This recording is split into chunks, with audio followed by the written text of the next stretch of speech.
Okay, good afternoon, and welcome to the Dean's Forum. My name is Alex Ibe, and along with the rest of the Deans on Weatherford College, we are going to be answering questions, taking questions and giving answers to your questions. This forum was an idea that came to me probably about 6-7 months ago. I was talking to Mike Indy at the time, prior to even becoming the dean. I said, wouldn't it be nice if we have a forum whereby faculty members, staff, students can come together and ask questions, where they can ask questions that are important towards the good governance of the college, as well as good communication across the board in Weatherford College, without being sidestepped. Because a lot of times, faculty members, staff, students tend to think that their voice is not heard. And we want to make sure we give them a voice. And the voice we want to give them is the voice that everybody matters on Weatherford College. This year, we are going to have this forum once every month, the last Monday of every month. And we are going to be moving the time around. This time, we scheduled for 2 o'clock today. Next month, we are going to have it for 3 o'clock, because I received several requests from some faculty members to move it to 3 o'clock to allow them time to get up their class to be able to attend. So some months may inconvenience you, and some months will be okay for you. So that being said, this forum here is not a forum of the Dean of Academics. It's a forum for all the deans, as I mentioned. And that means every dean are invited to be here, and they are here to answer your questions that pertains to their respective divisions. So, that being said, again, the essence or the significance of this forum here is encouraging involvement in all college events. We want to take advantage of this forum to disseminate information, to show how the faculty and staff can communicate effectively well, as well as students, as well as how we can refer people to various events happening on campus at any given time, and how we can make college life an enjoyable life, so to speak. And then, of course, we also want to use this forum to be able to answer questions about interdepartmental collaboration. How can you collaborate across departments, and how can you let someone else know what you do, so that when you are absent, they can always fill the void? I've always believed to be proactive in everything rather than reactive. When you stay proactive, things tend to move very well. That means if I wake up tomorrow morning and I'm sick and I can't just come to work, I feel confident that somebody else can fill in the shoes and do whatever I'm supposed to be doing, rather than saying that because the person is not there, we can't fill the void. So we want to make sure that we can fill those voids, and if it means you as an individual taking responsibility or interest in trying to find out what someone else next to you do, and maybe we can begin to form a very good relationship. That being said, I will open the forum up for questions and answers. Some days, when we come to this forum, we might stay here for a few minutes, depending on the number of the questions we have, but we try not to exceed 1 hour. That is the plan. I've always pride myself in not letting my minutes last more than 1 hour. Sometimes they do, but I want to make sure we don't go beyond 1 hour unless we have something very interesting to everybody, and we can extend it beyond an hour. So, and also too, if you have questions ahead of time, maybe you can always send those questions in ahead of time, and we can send the question to the appropriate individual so that by the time we get here, they have an answer for all of us. And that's where we are going to go. So, yes? This is not really a question, and I'm sure that most of us know, but would the deans introduce themselves and tell what area they're over? Very good. Thank you. We are going to do that. The deans will have to introduce themselves, as Mike McCoy suggested, and tell us what area they come from. And if you want to ask questions, please, we want you to identify yourself. State your name when you want to ask questions so that they can be captured. This is streaming live. And of course, you can stay where you are to ask the question, or you can come over to this angle between these perimeters over here to ask your question so that Larry can capture you. All right? So that being said, I will leave this to the deans. Starting, you guys can take turn. Whoever wants to introduce themselves first. Go ahead. Good morning, or good evening, brother. Good afternoon. I'm Matt Joyner. I'm the dean of the Weatherford College Wise County campus. Good. With Atkins Institutional Effectiveness, and we're all Baptists. Dwayne Durrett, Dean of Community Service, and I'm going to come down there. We're talking, everybody's back. Yes. Plus, I can't hear a damn thing anyhow. Very good. That'd be nice if you guys can come over here. Very good. Take your seat. I'm over student services. I don't care. Please, the deans, come over here. Vicky, introduce yourself. Oh, I'm Vicki Trovick. I'm the Associate Dean of Enrollment Management. So I'm not the dean. Janet, please. Janet, go ahead. I'm Jeanette Cruz, Associate Dean of Workforce and Continuing Education. Okay. Who else am I missing among the deans? Oh, yeah. Doug Jefferson. Associate Dean of Student Development. Okay. All right. Do I have all the deans and associate deans? All right. There's one more seat open over here. One of the brave ones can come over here. Or you can sit over here. All right. Let's begin. Yes, let's begin the question. Yes, please. Lori Googe, Physical Science Department. How did you promote this particular forum?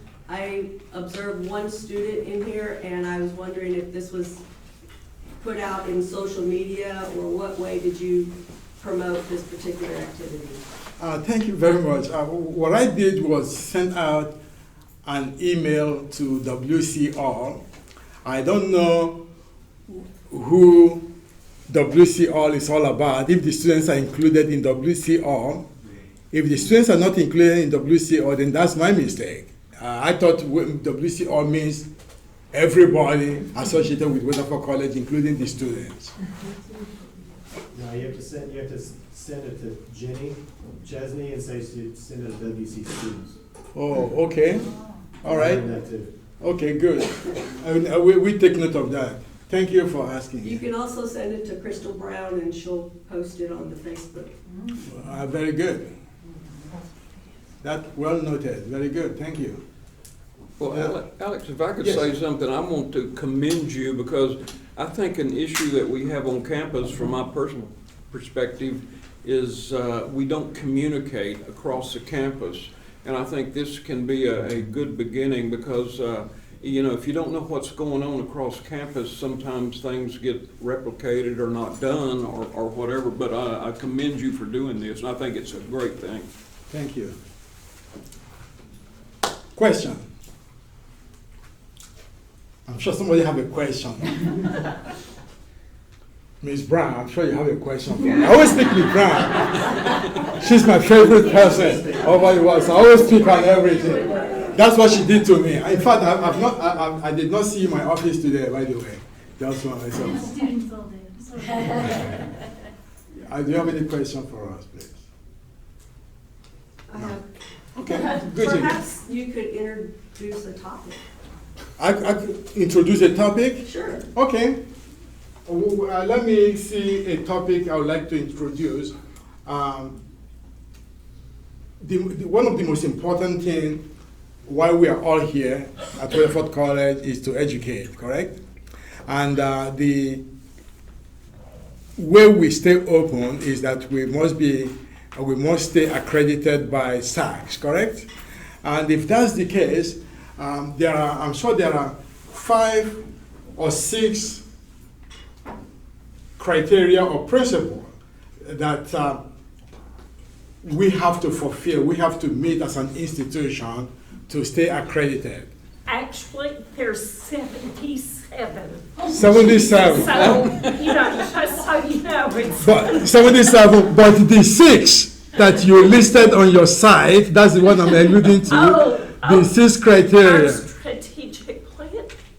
So what you're. Are you talking about the principles for reaccreditation? The principle Yeah, for but grade. there's 70. There are 70, okay.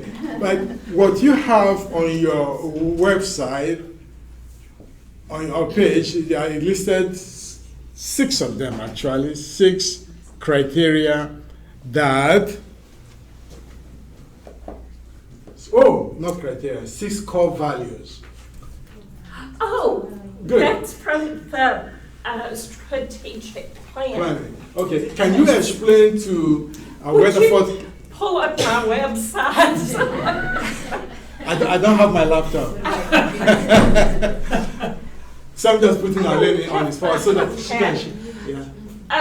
I do want to say that it's not up to us in institutional effectiveness to carry out those 6 core objectives. It's up to you. And this has really been kind of concerning me, and I'm glad Alex brought it up. He's just a man after my own heart. He mentioned sex. Those core values are the values that you identified as institutional issues that need to be addressed. But it's not to us or the administration to address them. It's up to the departments to say, what can we do to accomplish this? So it needs to come from your departmental meetings when you're developing your annual improvement plan. Look at those core values or core objectives and say, what can our department do? So it starts with you. Very important. The reason why I brought up that is this. I would like every one of you, when you get back to your office today, go to my WC and go to the institutional effectiveness, Arlene's department, and then look up right there the 6 core values for SARS, for accreditation. This is why all of us are here. This is why we are in existence. So see, what role do you play from your department, from your own point of view, to achieve those goals for us to stay open as an institution? All right? So that's your assignment, your task. So everybody should look up that and know it. Do you have your computer? I don't, I do up there. Do you want me to get it up here? Yes. Mike McCoy, I was wanting to get a little more of your input about dual credit, and I saw a statement that at some point it may end up being 50% of our enrollment. Very good. Let me have Matt Joyner come over here for a quick second. Mike, it is 1,300 students out of 5,600 are dual credit. You want to address that a little bit more? And Sorry, the question was about dual credit. Yes. We just sent in a substantive change. House Bill 505, of course, now say there's no limit to the age of the high school student or the number of courses. So we've seen a substantive change to tax for 10 high schools to become college academies, meaning they can offer an entire degree through dual credit. Those schools are Weatherford, Mineral Wells, Cranberry, Decatur, Aledo, Peaster, Brock, Chico, Millsap, and Wapan. So those will be approved by September, hopefully this year. Then I'll send another batch, because we send up to 10 schools, and those will be approved for January. So it's gonna grow. So how young will these students be and what grade will they start? That could be Ninth grade, freshmen. ninth grade, freshman. I don't agree with it personally, but it's the law. So The last legislature, I think it was House Bill 505, changed it where previously only juniors and seniors were taking dual credit, but now House Bill 505, they can back it up to the ninth grade. Not all high schools are buying into that because they realize there's an issue with maturity and things like that. And so that's, some schools will be offering it, some won't, but it's growing. We've got dual credit with most of the schools in our service areas, and one of the dynamics that we're seeing now is high schools outside our service area are asking for Weatherford College to offer dual credit. I think we're dealing with Northwest, we're dealing with Azle High School, which is sort of Parker County, but some of the students are in Parker County. And then some of the Abilene, there's some schools down to the south that are in another community college's service area, which it seems to me that what the legislature is doing, it's sort of doing away with service areas because it's just sort of an open market Because we are also seeing some schools in our service region that are going. Yeah. I have a question, Dwayne. How are y'all planning on meeting some of the smaller schools that are students that would be out, say, in Chico and some areas like that? I mean, how would that work for them as far as the small numbers that they? How would it work in As far as offering meeting courses? small numbers? Yes. There's several different ways they can do that. They can combine schools through remote video, Or some ways. You know, it always boils down to, are we gonna break even on this? And so you have to figure out and be creative because every school district is unique. They have different needs.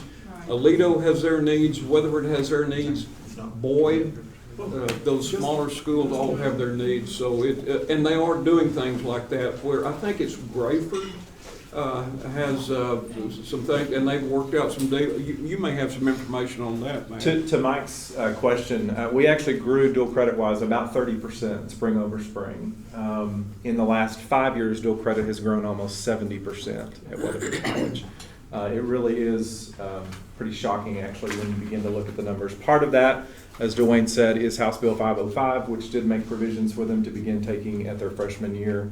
But even still, it's growing just off the charts. I had a meeting this morning. We actually hosted a counselors meeting this past Friday, at which all of our partners, I think we're up to 30 plus partners, if I remember correctly, 34 maybe, dual credit partners across our service area and beyond.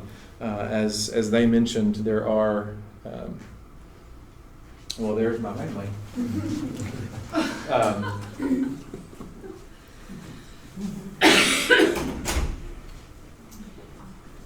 Well, some of the larger places, such as Dallas and Fort Worth and stuff, they have larger schools, and it's easier, I think, to meet the dual credit needs for those guys. But as far as us and being a rural county, we have a little bit more of a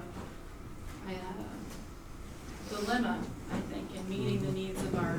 But one of the things we are doing here is that we cannot refuse any school. Any school that comes to us for dual credit, we have to open up our doors for them. it is the wave of the future.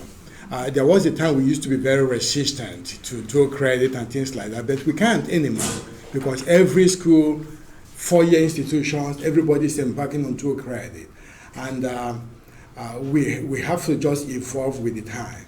So if you begin to have kids in their freshman year in high school taking dual credit, that's a good thing, because there is a goal that the state of Texas wants to achieve. The kids we have today in high school, maybe 15 years of age or 14, 15 years of age, by the year 2030, the state of Texas wants to achieve a 60% graduation for between the individuals between the ages of 25 and 34.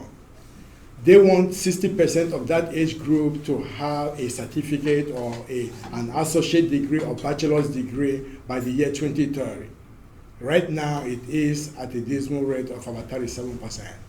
So we just have to embrace the fact that that's the wave of the future and begin to identify students, bring them to college, and make them successful. Well, you asked to your question, in terms of modalities of courses, right now in dual credit, it's pretty much all over the math. We do a lot of embedded faculty members. Increasingly, though, to be quite frank, that number is shrinking, except in Janetta's area, where they are picking up some technical dual credit instructors who are embedded. On the general education side of the house, that number is kind of shrinking, to be quite frank. School districts have gotten pretty wise that if we will send master's degree individuals into their districts, they don't have to employ them and subsequently pay them more. So we've seen that with increased regularity. But we obviously have embedded, we have face-to-face where we send individuals to the high school location. We do a lot of hybrid instruction where it's part online, part face-to-face. And then the internet-only population of dual credit students is growing a great deal as well. Obviously, the catch-22 is that the advising sessions that we all go to, sometimes we are advising 8th grade students and their parents. And so that can be a very daunting task to begin to talk to them about what it is that they will take in their 9th grade year, 10th grade year, 11th and 12th, to get wherever it is that they want to be educationally. Some school districts shoot for the 42-hour core. Other districts want to make provisions for the entire completion of the associate's degree. The substantive change paperwork that Dr. Adkins mentioned, that has been completed with 10 of our 30-plus partners. But as offerings continue to increase, we will see that number need to increase as well. So we'll have a lot of additional ISDs coming on board. And I would caution you, as far as sex is concerned, we're supposed to have a consistent ratio of full-time to part-time instructors. It's hard to do with dual credit. So if your department is offering courses and you need an instructor, you might consider sending a full-time instructor. Because right now our ratio is really low. It's like 20% will probably get a recommendation on that because it's too low. So I would urge you in your departments, if there's a slot to fill in the high school, send a full-time faculty. And that oftentimes is a very difficult thing to do because obviously full-time faculty are paid very differently than adjunct faculty. So it is very difficult to make the dollars and cents make sense if you're sending a large number of full-time faculty out to high school locations. Although adjunct instructors and full-time faculty, the travel can get kind of hairy as well, especially if you're trying to send folks to Millsap and you're paying them to drive back and forth, or another district all over the map. And the other option is to wait and see what SAC says. But when we do our 5th year report, they want us to break the faculty ratio into locations, departments. They want to see it delineated across the campus. It looks great overall. We've got a 70% course rate taught by full-time faculty, but when you delineate it across departments, locations, it's all over the map. So, How can this affect us negatively? The problem that we're going to have, Ralph, and I think I'm reading your mind, is the problem that we have is getting students to matriculate from that high school location to us.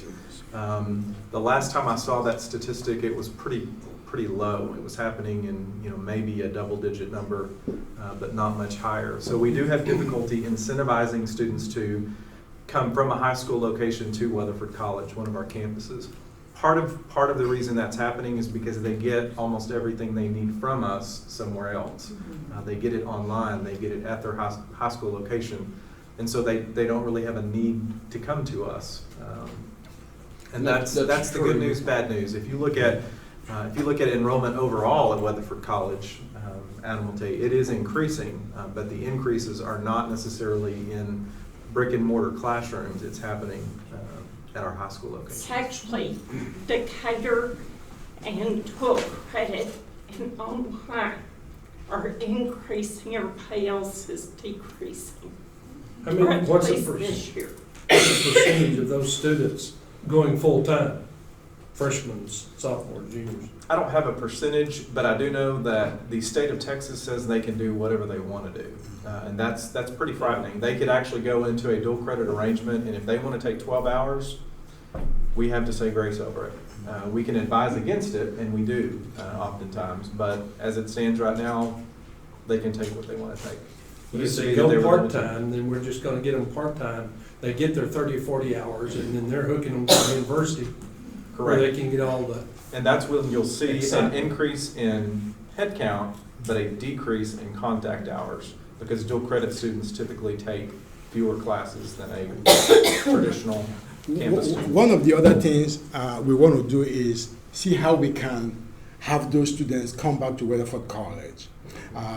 Some major universities are already doing it by giving incentives to those students. So I talked to Mike, and I'm sure I'll be talking to the president as well to see if we can add some incentive. Maybe tell these students, if you complete 2 courses, dual credit courses with Weatherford College, you transfer to Weatherford College, we give you $500 or $1,000 scholarship to come to Weatherford College. It's just something to draw them in here and let them complete their associate degree with us or something to that effect.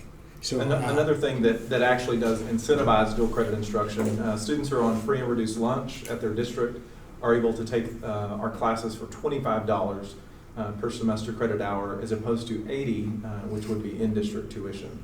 That actually, if you play those numbers out, and Shirley, correct me if I'm wrong, that's going to make it possible to complete an associate degree for around $1,500 if they are a free and reduced lunch student who takes all of their classes at their high school. That doesn't include fees, and certainly that doesn't include books, but tuition, about $1,500 is all. May I add something? I'm Deborah Kramer, by the way. Deborah Julie Kramer, by the way. I work with Talent Search for your programs, and we work with students in the high school. So we do have students who are in high schools are taking dual credit. But one of the things we're finding about the students is that they can barely afford the books. The books are so costly. We talk about those who are free and reduced lunch, those students, and yeah, $25 is really great, but it adds up, it all adds up eventually.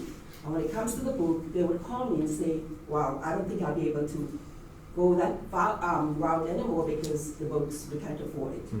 So these are things we need to consider when pushing dual credit. Some things we just don't see and hear about regularly, but we are in the schools with them, so we do hear a lot of those little things. I know in general education, and Dr. T back there can probably speak to this, but I know the general education department chairs have been specifically tasked with looking at how often those textbooks are coming up for renewal, how often we move to the next edition, trying to get to, what do they say, a 5-year, possibly? rotation on those. I don't remember exactly how many years, but it was extending it out so that hopefully, as they've been in circulation a while, they will be less expensive for the students. The other thing that departments could do as well is to adopt books from publishers that have access to those books online, ebook. So all the students have to do is buy an access code. With access code, they will have access to the ebook. There was a time I used to negotiate with McGraw-Hill and Pearson to give me about 20 free access codes for some of my underprivileged students, and they did. So if you push hard, department chairs, that's your job. If you push hard, you can get those things. Believe me, they are available for you. And even the president of McGraw-Hill, their CEO, I spoke with him in regards to that. I said, if you ask, we provide as long as you guys are our customers. Open source textbooks is another option that some departments are at least kind of kicking the tires with. Rice University has a very robust open source, some options. What were you saying, sorry? OpenStax, yes, that's what they call theirs. Is there some reason, like on campus, we put copies of the textbooks In the library. In the library, is there some reason why we can't do that? For the dual credit, she said, for the dual credit students at their high school. But it's an issue with on-campus students too, so that. Yeah. that will- Okay. The real problem with the dual credit is you can't just go exclusively with an online version of textbook because you have kids out in the middle of nowhere where they don't have access to that kind of internet, and we can't make a technology requirement on them, so.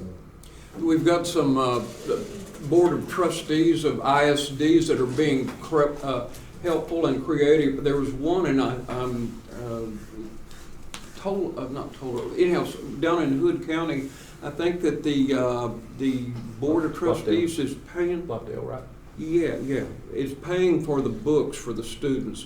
So, people are being creative. You can't, not everybody can do that, but, it's sort of everybody trying to make this work because the cost of books has just gone. Yeah, a lot of that, some of the smaller schools around, Yeah, they actually buy that. Especially with the smaller schools, and like somebody said, they're out and they don't have easy access to our library or,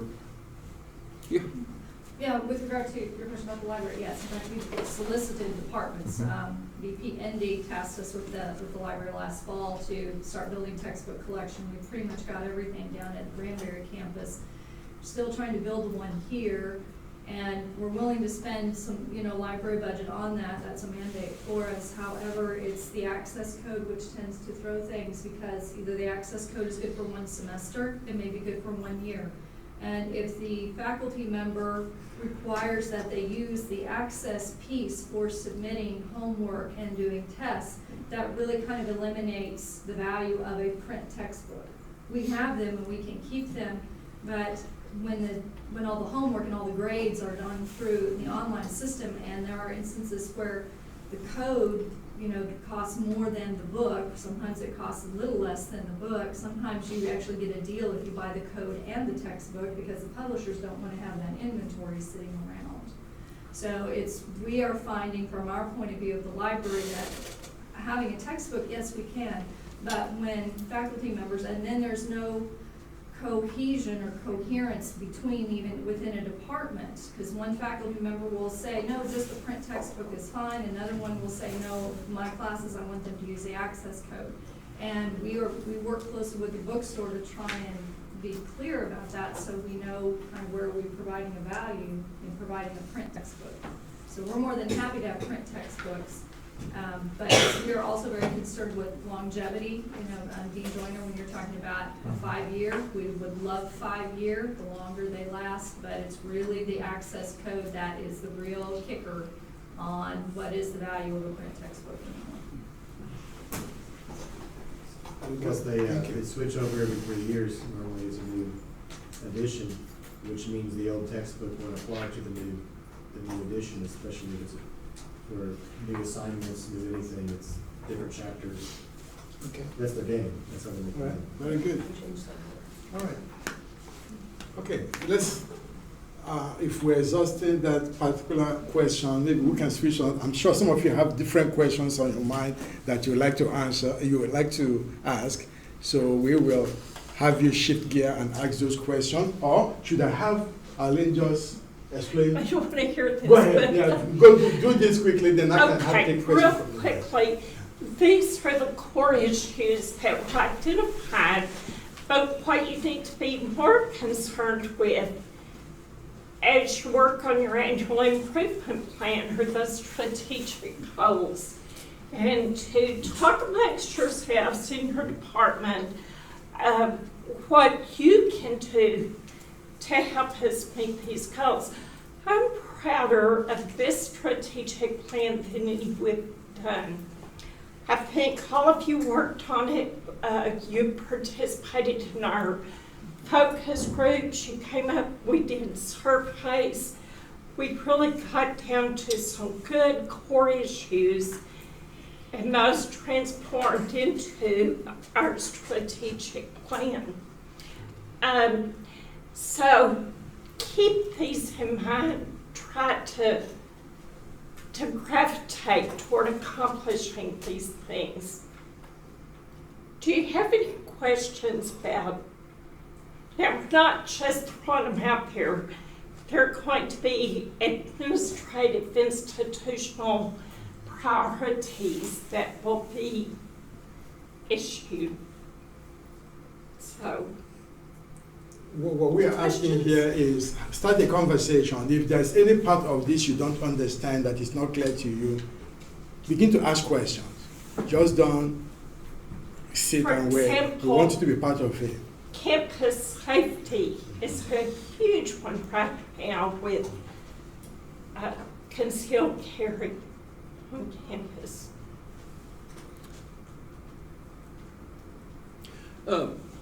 Alex, I would like to throw something to you. I was looking at strategic goal number 6, where professional development. I personally would like to see more involvement with Weatherford College and professional organizations. This past week I went to TCCTA, and it was excellent. I went to several things, one on campus carry. One, I went to STEM versus STEAM, where they weren't against each other. It was just the importance of the liberal arts, and they talked about that. And I'm looking around, I thought, where are humanities people? And I just think that for professional development, you know, it's important that Weatherford College be involved in these, not just for your personal improvement, but what you bring back to the campus and share with others. I mean, I learned a lot, and I may put, in a minute we can talk about campus carry, because I think y'all need to be aware of what's coming and everything. But I would like if you would push that for faculty, well, everybody, but professional development. Yes, ma'am? Wayne, given the fact that we're told to watch our budgets and cut travel, and professional development is sometimes becoming a little more difficult. Now, there are webinars and other things, but as you said, you went, and maybe this is the forum for you to come back and tell us, or put it out there for those of us who don't get an opportunity to go, so we could. Well, I just don't think webinars get it. I'm sorry. They put, I know, but you're right. You know, face-to-face is always better for a variety of reasons. It allows you to interact with other professionals, your colleagues from other places, but. And it costs money. Right. But you sort of get what you pay for. Well, yeah, therein lies our problem, but. Now, this didn't come from me, but. Yeah, but we've all been told that, we all know that. I can't even send my trio people to the meetings Well, that are supposed to attend. what I think needs to happen is there needs to be a very respectful voice upward showing that there is a need for professional development in all areas and everything. But until that happens, maybe you could share, you know, maybe those of you who have the privilege of going to these meetings can share that with us in some way. Everybody needs to be a professional member of some professional organization that is relative to what you do and in the school. But it's just, it was actually sad. I would get there and here's all of these people and there was not one, I was it for Weatherford College, so. Also, if there was a way that if departments had professional development money that went unused, like I may have some that's unused, if we had a central system by which we knew Kay Lantern needs this much money for TRIO for 3 people, we could look on there and see where those monies could be applied and then maybe have some way that that money could be transferred over to the areas of need. Travel pool. Right. Yes. Just as an instructor, I'm very hesitant to ask. It's not that it couldn't be approved, but when money's tight, I'm very hesitant to ask for money to go somewhere. There's been things that I've looked at I thought would be really neat, but I just go, no, that's over in this state or this state, and I just am very hesitant to ask for money to do that because of budgeting. And I try to be very conscious of that, even within my department, the whole class. Again, I would not be denied necessarily, but I'm hesitant to ask. Some of that professional development in the health and human sciences is required to maintain program accreditation. So a certain amount of it is necessity, but then I'm hesitant. And a lot of it is paid with Perkins money and not local. Grace, go ahead. I like TCCTA because it is affordable. Another issue we have though, even though we share among our department, it places a hardship if you take 6 classes and you miss a day. There's really not a good form for someone to step in and teach your classes. That's Sometimes always. I hesitate to travel if it's gonna mean I miss 3 days. What do? You can't send your kids to the testing center, you can't dismiss them all. It's very hard to miss your classes, and I would like some suggestions on The way that. they had it set up this year, Grace, most of the sessions were 1 day. Of course, you have to get there and everything. And next year, TCCTA will be in Dallas. And it So- starts on Thursday night, so you've got Thursday night, Friday, and Saturday. So it's next month. Well, Don, you go. I go, TCCTA. of course. Don presents. Okay, well, I'll let you know. I am a very strong proponent of professional development, and I'm going to champion that cause to see how much money, if any, we can appropriate to professional development. So I'm going to take that fight on your behalf to the administration and see where we go with that. And I'm sure all the deans in here will come on board, since you have voiced your opinion. So that's why we have this forum, to sample your opinion, and then we take it from there. So we see what happens. By the time we meet again next month, we should be able to report to you about the professional development and the status of it. One of the Yeah. things, I'm sorry. Can some of the workshops professional development be brought to Weatherford College? Of course, It'd probably be less expensive if we could bring some. I know you can bring the whole campus, not big enough, but just certain areas. Just bring a guest speaker or someone who can present professional development here, where we can get more people. They wouldn't have to miss class or anything like that. Well, it's possible. We can do that. Bringing someone in sometimes could be even expensive, depending on how much they charge. And all the other logistics behind it. But if it's possible and if it's cheaper, of course, we're going to look into that avenue. That's a very good suggestion. We are going to look at all possible avenues, whichever way you can champion the cause in looking for a professional development that suits your department or suits the institution as a whole, and then bring it forward and we can see what we do with it. We also have the campus bus kind of thing that we could, people could go to Dallas and save travel money. That's possible? Some institutions do charter buses or take buses to TCCTA. Don't we have like a campus? We have a small shuttle. You carry 33. 20 people. 33. Pretty good. Okay, very good. Very good. All right, we are going to continue that conversation. Let's again throw in, if you have another question, I'm sure some of you have some other questions on your mind that you'd like to address today before we leave out. If you have that question, go ahead and ask that question. Yes.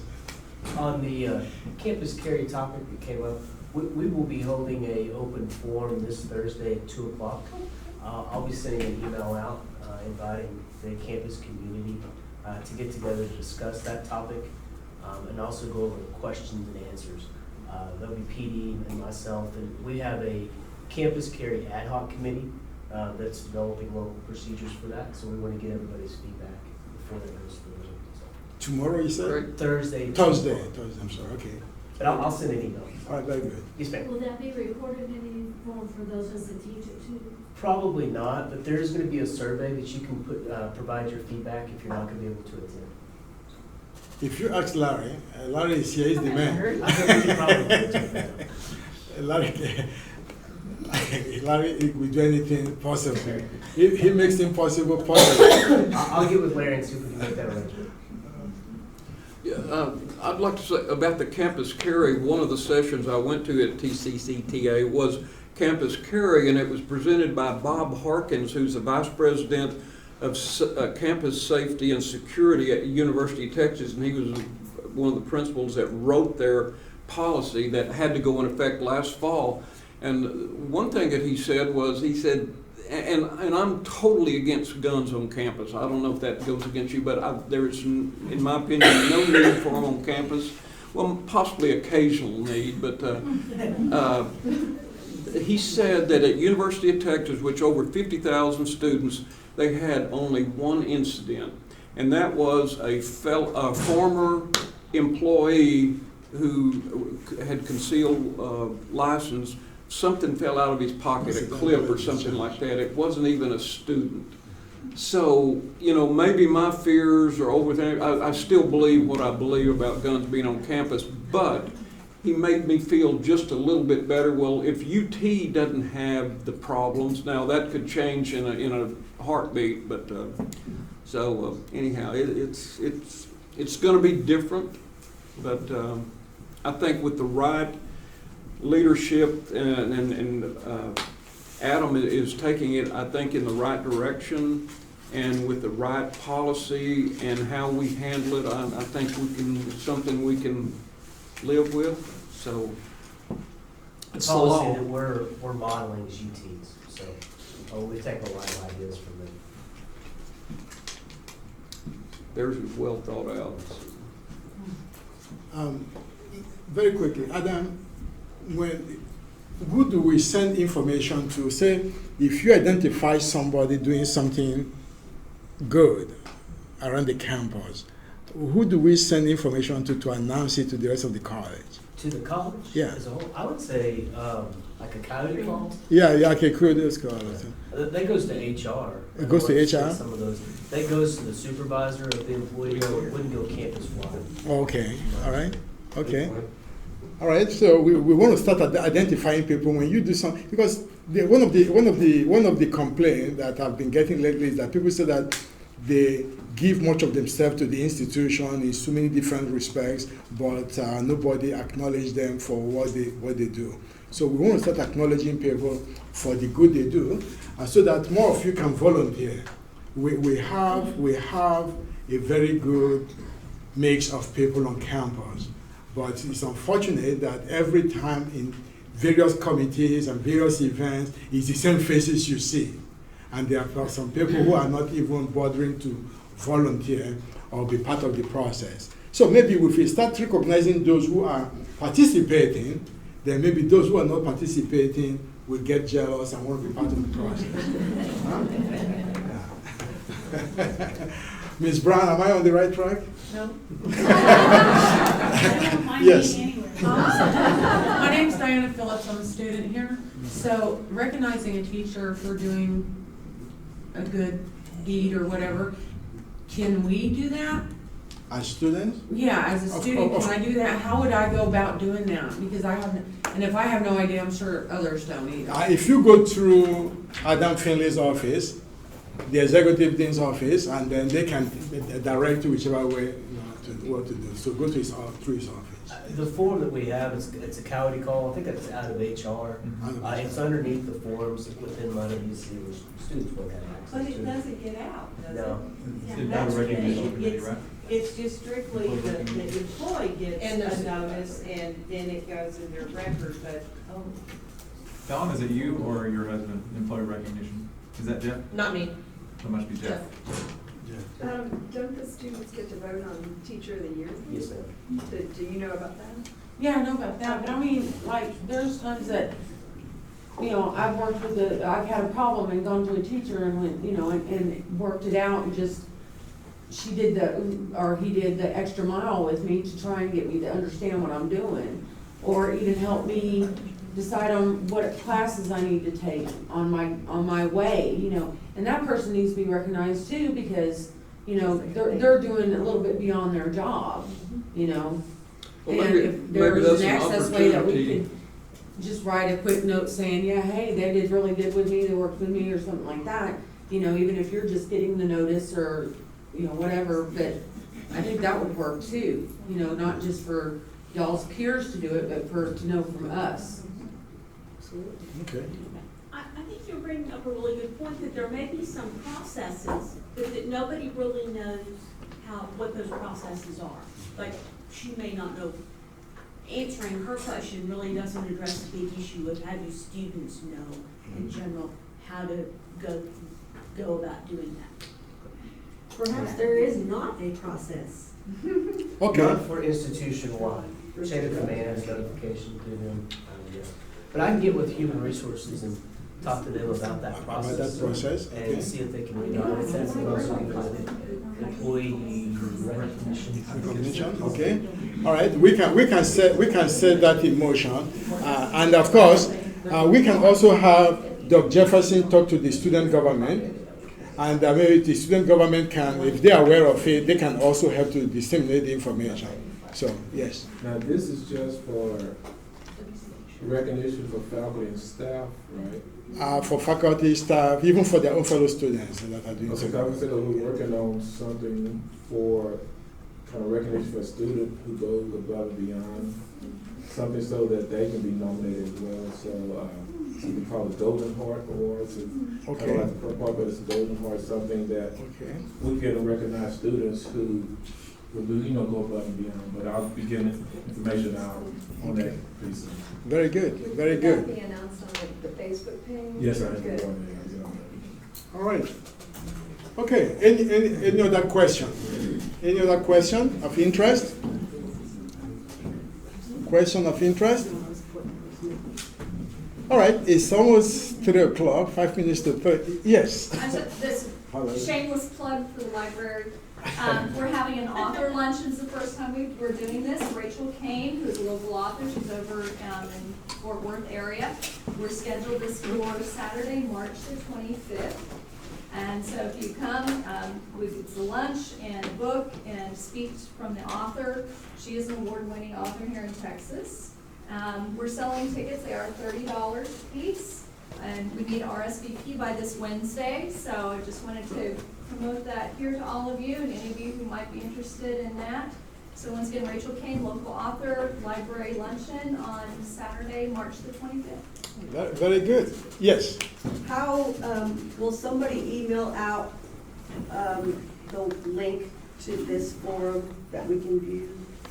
Yes. Larry. Or how do you access it?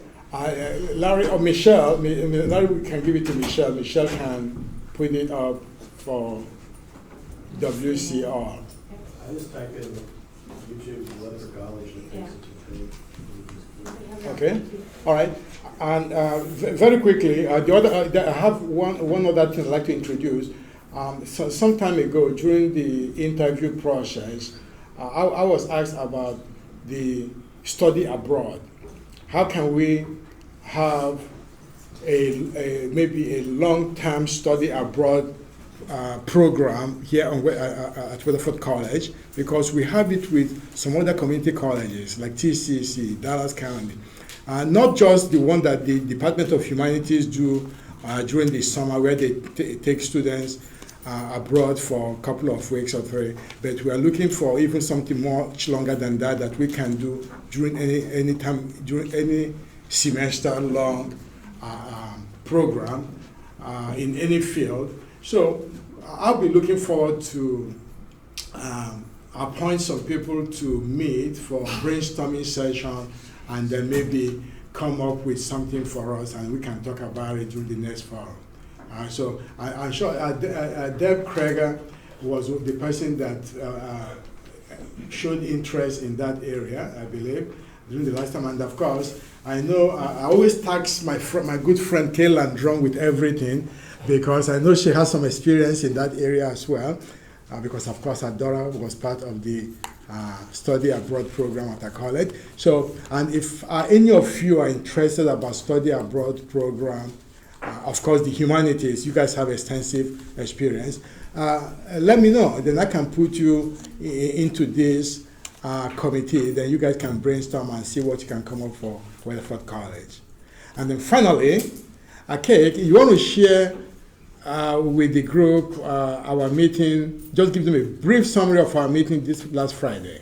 Lots of meetings. This Friday, Yeah, in this Friday. particular, Dr. Ebag and many others on this campus have become increasingly concerned and more aware about students we have who have food insecurities and who are coming to school and going without food, who are hungry.